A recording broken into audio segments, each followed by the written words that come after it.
Which of the following equations are quadratic equation. देखो general form जो quadratic equation की होती है वो होती है a x square plus b x plus c equals to zero, right, जिसमें a should not be equal to zero and a b c क्या होने चाहिए, रियल नंबर्स होने चाहिए। क्या होने चाहिए, रियल नंबर्स होने चाहिए। तो आओ देखते हैं इनमें से कौन से तीन इक्वेशन क्वाड्रेटिक इक्वेशन है। तो अगर मैं पहला पार्ट देखूं तो सॉल्व करते हैं।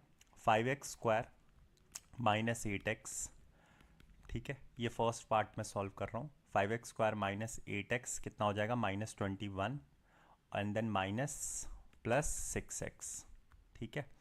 तो अगर मैं देखूँ तो ये 5x² यहाँ से माइनस, ये 6x इधर चला जाएगा तो -14x हो जाएगा, और ये +21 आ जाएगा इक्वल्स टू ज़ीरो।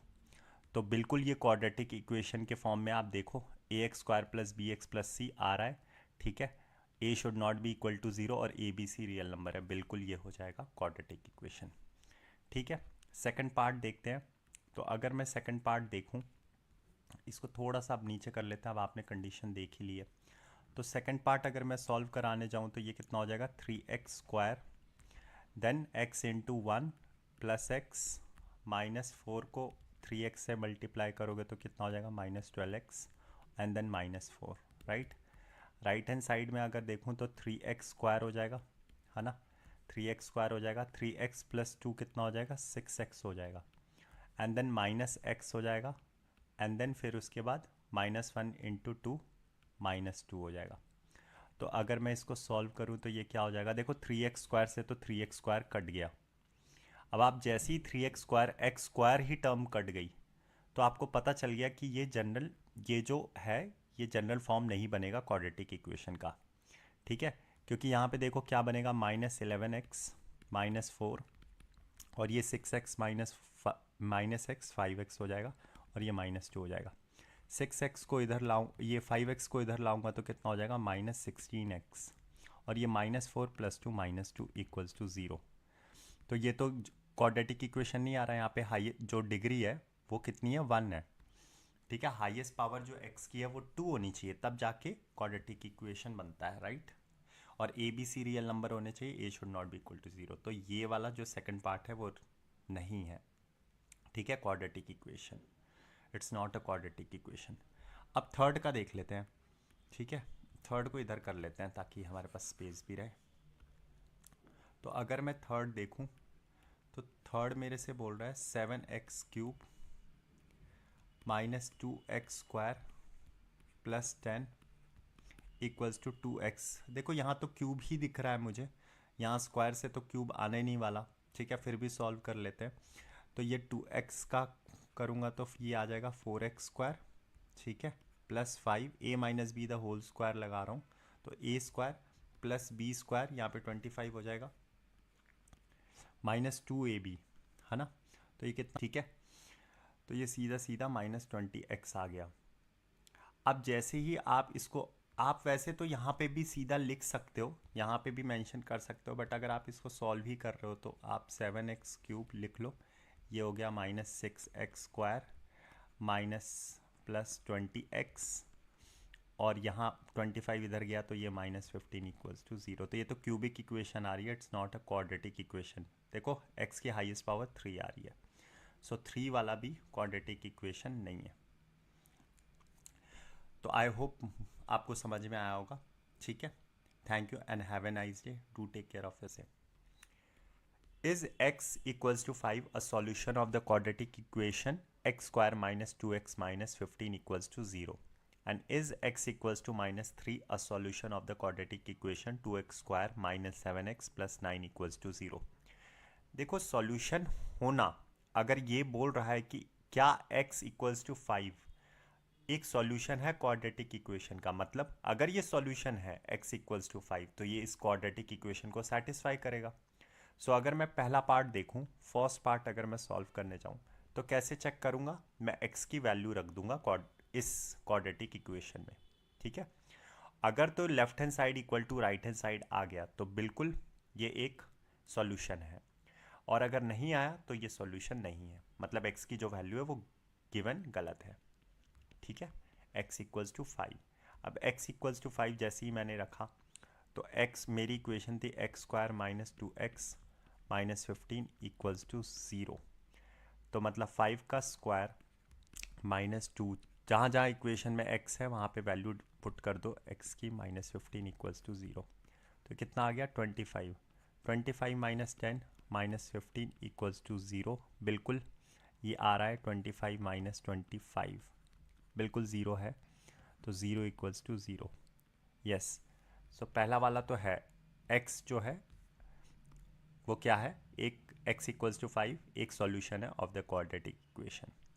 अब सेकंड पार्ट ऐसे ही सिमिलरली देखते हैं। सेकंड पार्ट, अगर मैं सेकंड पार्ट करने जाऊं तो x की वैल्यू दे रखी है -3।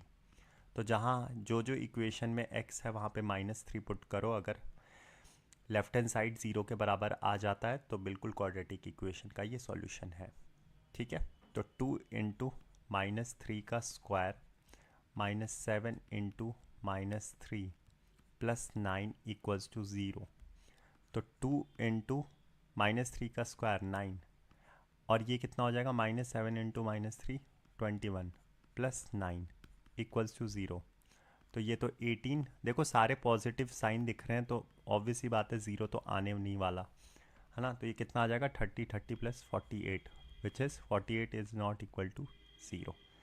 सो जो सेकंड वाला है वो it is not a solution of this quadratic equation. I hope आपको समझ में आया होगा। Thank you and have a nice day. If root 2 by 3 is a solution of the equation 3x square plus mx plus 2 equals to 0, find the value of m। देखो अगर root 2 by 3 solution है इस equation का, मतलब x की value सीधी सीधी क्या बोल रहा है, रूट 2 by 3 बोल रहा है। मतलब अगर x की वैल्यू रूट 2 by 3 है तो ये इक्वेशन बिल्कुल सेटिस्फाई करेगा, LHS इक्वल टू RHS आएगा। ठीक है, इस क्वाड्रेटिक इक्वेशन को सेटिस्फाई होना पड़ेगा। ठीक है, राइट हैंड साइड से। तो अगर मैं देखूं तो मुझे तो m की वैल्यू पूछ रहा है, मुझे तो m की वैल्यू पूछ रहा है। तो पूरे इक्वेशन में जहाँ जहाँ x है, क्योंकि x का सॉल्यूशन है रूट 2 by 3, आप पुट कर दो ये वैल्यू। तो अगर रूट 2 by 3 मैं डालता हूँ यहाँ पे वैल्यू, तो ये इसका स्क्वायर होगा plus m into root 2 by 3 plus 2 equals to 0। यही होगा, यही होगा। इसके बाद अगर मैं फर्दर आगे जाऊं तो ये क्या होगा, 3 मल्टीप्लाइड बाय स्क्वायर रूट हो जाएगा। स्क्वायर रूट का स्क्वायर किया तो स्क्वायर रूट हट जाएगा, तो 2/3 हो जाएगा प्लस m। ठीक है, रूट 2/3 को मैं ऐसे लिख सकता हूँ रूट 2 डिवाइडेड बाई रूट 3। ठीक है, कोई दिक्कत नहीं है। ऑर्डर्स, अगर ऑर्डर आपका सेम है तो रेडिकन डिवाइड हो जाते हैं। ठीक है, तो इसको इस फॉर्म में लिख दिया प्लस 2 इक्वल्स टू 0। देखो 3 से 3 तो कैंसिल हो गया। ठीक है, 2 प्लस 2 4 हो गया। तो एक्चुअल में देखो तो m multiplied by root 2 multiplied by root 3 plus 4 आ गया, और यहाँ पे 0 आ गया। अब ये 4 उधर चला गया, तो m multiplied by root 2 divided by root 3 equals to आपका आ गया -4। यहाँ तक तो आपको समझ में आया होगा। ठीक है, थोड़ा इसको सही से लिख देते हैं, रूट 2 डिवाइड बाय रूट 3।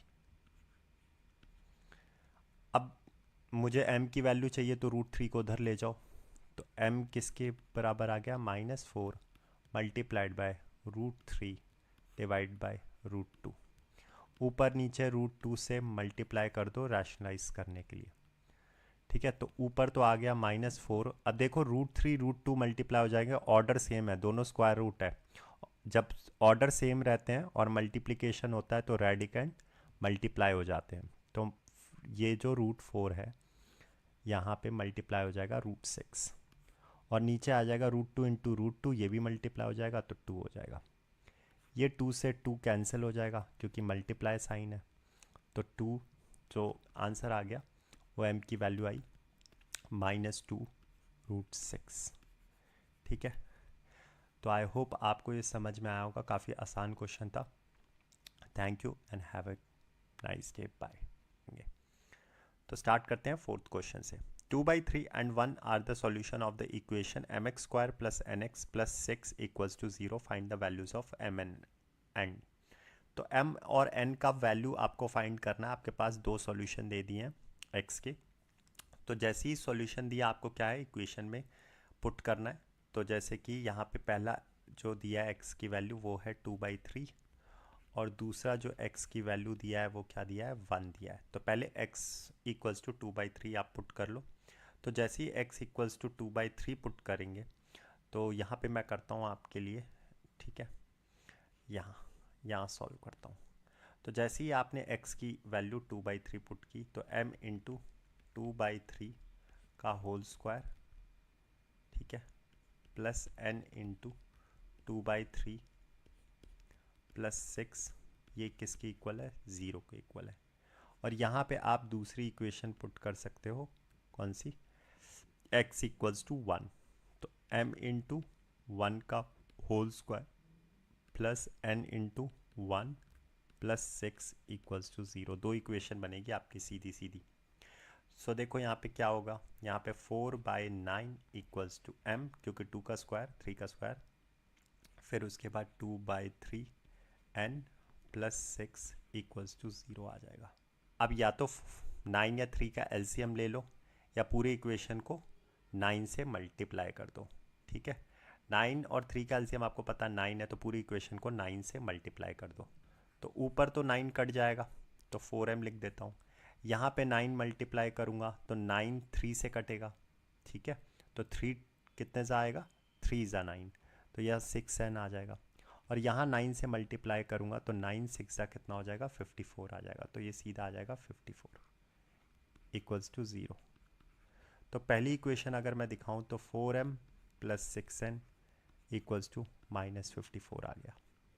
यहाँ से भी सेम चीज़ अगर मैं करूँ तो यहाँ 1 इंटू m हो गया, n इंटू 1 n हो गया, और ये कितना आ गया 6 उधर चला गया तो -6। ये मेरी सेकंड इक्वेशन हो गई, ये मेरी फर्स्ट इक्वेशन हो गई। अब आपको पता है कि अगर मेरे को साइमल्टेनियस इक्वेशन सॉल्व करना है तो इन दो इक्वेशन को मैं कैसे सॉल्व कर सकता हूँ, सीधा मैं एलिमिनेशन मेथड से सॉल्व कर सकता हूँ। तो 6n -54 और यहाँ पे m प्लस n, यहाँ पे m प्लस n किसके बराबर आ रहा है, -6 के बराबर आ रहा है, ठीक है। तो 4 से मल्टीप्लाई कर दो। तो अगर मैं पूरे इक्वेशन को 4 से मल्टीप्लाई करता हूँ तो क्या हो जाएगा 4m प्लस 4n -24। और जो दूसरी इक्वेशन थी, जो पहली वाली इक्वेशन, ये वाली इक्वेशन थी, इसको मैंने नीचे लिख दिया 4m plus 6n equals to -54। अब इसको सॉल्व करना है। सॉल्व कैसे करोगे, प्लस माइनस, सेकंड वाली इक्वेशन को फर्स्ट वाली इक्वेशन से माइनस कर दो तो माइनस माइनस ये प्लस हो गया। तो रिज़ल्ट क्या आ गया, ये तो कट कैंसिल आउट हो गया, ये -2n आ गया। और प्लस 54 -24 तो ये कितना आ गया 30। तो यहाँ से n की वैल्यू कितनी आई 30 डिवाइडेड बाई -2 -15। अगर n की वैल्यू -15 तो किसी भी इक्वेशन में जाके पुट कर दो।